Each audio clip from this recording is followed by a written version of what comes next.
ایک چھوٹے سے گاؤں میں ایک لڑکا علی رہتا تھا۔ علی بہت محنتی اور دیانتدار لڑکا تھا۔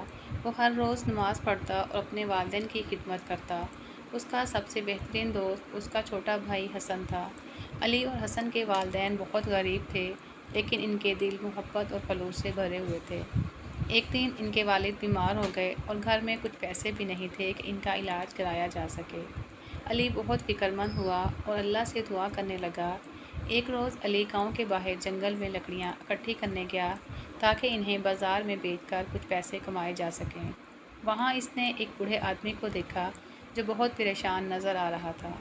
علی نے اس سے پوچھا، کیا ہوا بابا جی، آپ کیوں پریشان ہیں؟ بوڑھے آدمی نے کہا، میرے پاس کھانے کو کچھ نہیں، میں بہت بھوکا ہوں، میرے پاس کچھ نہیں ہے۔ علی نے فوراً اپنے پاس سے کچھ کھانا نکالا اور بوڑھے آدمی کو دے دیا۔ بوڑھے آدمی نے اسے دعا دی اور کہا، تم نے میری بہت مدد کی، اللہ تمہیں اس کا صلہ دے گا۔ علی خوش ہو گیا اور اللہ کا شکر ادا کیا۔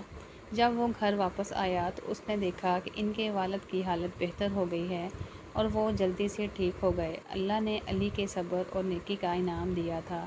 انہوں نے یہ سیکھا، اس صبر اور نیکی کا ہمیشہ انعام ملتا ہے، چاہے وہ چھوٹا ہو یا بڑا۔ اس طرح علی اور حسن نے اپنے گاؤں میں ایک مثال قائم کی کہ نیکی اور صبر کرنے والوں کو اللہ ہمیشہ نوازتا ہے۔